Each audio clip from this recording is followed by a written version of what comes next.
Assalamualaikum. Bu, ini Bu.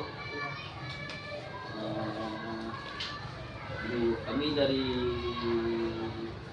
kegiatan kita gitu kan, jadi kami disuruh yang namanya membuat SEM untuk turnamen sepak bola mini Bu. Jadi ini tugas kami rencana dan lanjut program turnamen sepak bola ini.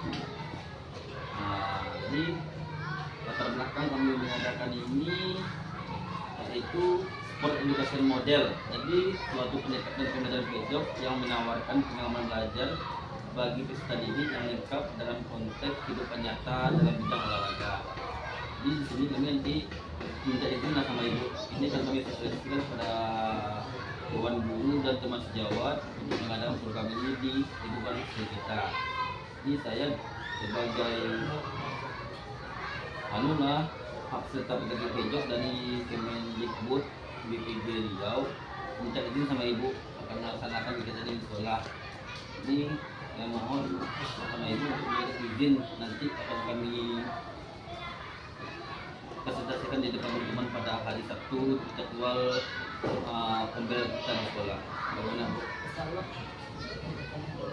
Terima kasih Bu.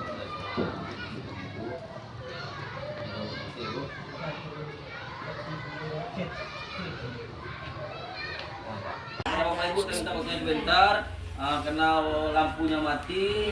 Jadi di sini saya akan menerangkan tanpa fokus ya Bapak Ibu. Jadi Assalamualaikum warahmatullahi wabarakatuh. Waalaikumsalam warahmatullahi wabarakatuh. Selamat pagi menjelang siang, salam sejahtera buat kita semuanya. Yang kami hormati Bapak-bapak, Ibu-ibu, majelis guru. Izinkan saya sini akan mempresentasikan tugas kelompok saya sebagai peserta PKG Pejok kepada Bapak Ibu semuanya. Jadi di sini saya ada tugas rencana tindak lanjut. Jadi di sini saya ambil yang namanya turnamen sepak bola mini, sport education model SEM. Jadi apa itu sport education model SEM? Adalah suatu pendekatan pembelajaran pojok yang menawarkan pengalaman belajar bagi peserta didik yang lengkap dalam konteks kehidupan nyata dalam bidang olahraga. Jadi SEM itu merupakan program yang memberikan dampak positif bagi peserta didik untuk memberikan kesempatan belajar mengeksplor berbagai peran di dalam tim. Jadi adapun peran yang dapat diterapkan pada SEM yaitu sesuai dengan minat dan kemampuan peserta didik seperti menjadi pemain, pelatih, wasit, pencetak skor, komentator pertandingan, hakim garis dan panitia penyelenggaraan. Jadi kegiatan SEM ini bertujuan memberikan kesempatan kepada peserta didik yang nanti Bu sudah menjawabnya. Peserta didik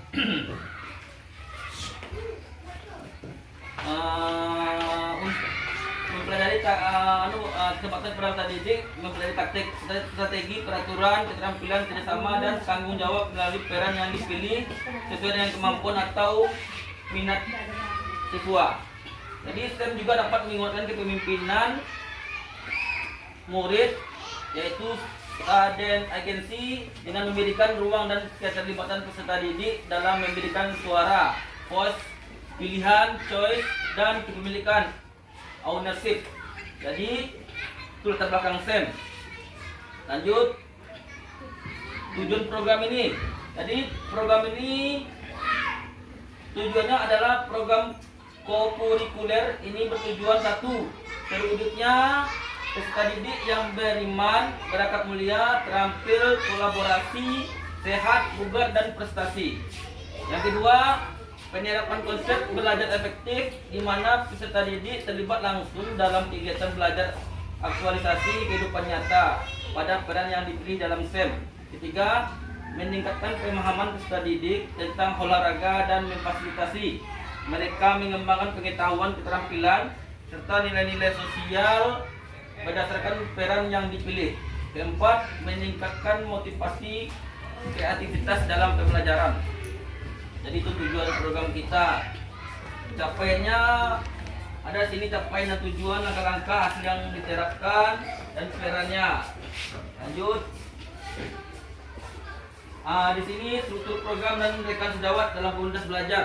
Jadi kebetulan kita ada acara kombel, jadi di sini saya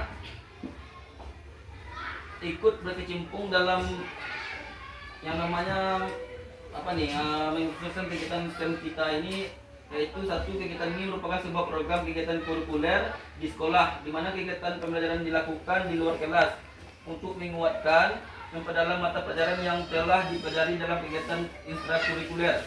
Kedua, peserta didik terlibat dari kelas 1 sampai kelas 6. Baik laki-laki itu hanya untuk laki-laki saja. Waktu kegiatan direncanakan dalam 1 minggu. Program dimulai pada tanggal 16 sampai 21 Desember 2024. Jadi nanti struktur dan rekan sejawat ini, yang pertama penanggung jawab kepala sekolah, yang kedua guru PJOK, ketiga guru kelas, yang keempat tenaga pendidikan.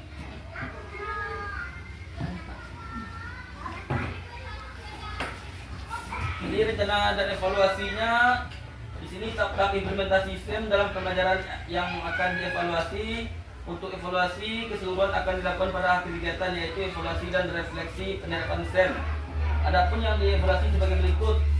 Yang pertama tujuan pembelajaran, yang kedua umpan balik dari peserta didik, yang ketiga evaluasi kinerja dalam kelompok tim, keempat evaluasi penerapan sportivitas atau fair play. Yang kelima, evaluasi manajemen kelas dan pengelolaan waktu kreativitas peserta didik sesuai dengan kelahirannya. Yang keenam, refleksi dari guru, perencanaan, pelaksanaan dan pengelolaan STEM.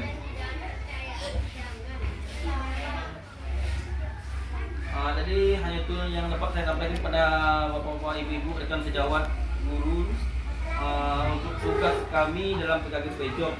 Jadi tadi kan ada pertanyaan dari salah seorang ibu. Jadi pada ibu, silakan. Belen.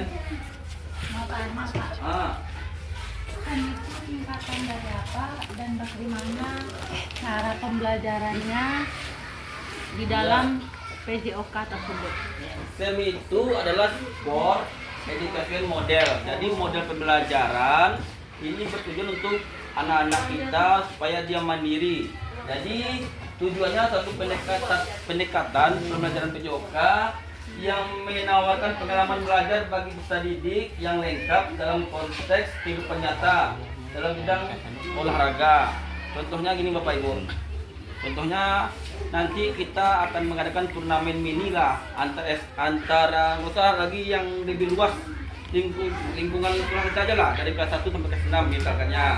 Jadi dari kegiatan itu nanti kita tunjuk beberapa anak, semua anak itu yang menghandle. Tapi kita harus dampingi ya, sebagai kita guru. Jadi dia menghandle yang namanya contohnya seperti turnamen mini lah. Dia nanti yang jadi panitianya, jadi wasitnya, jadi pokoknya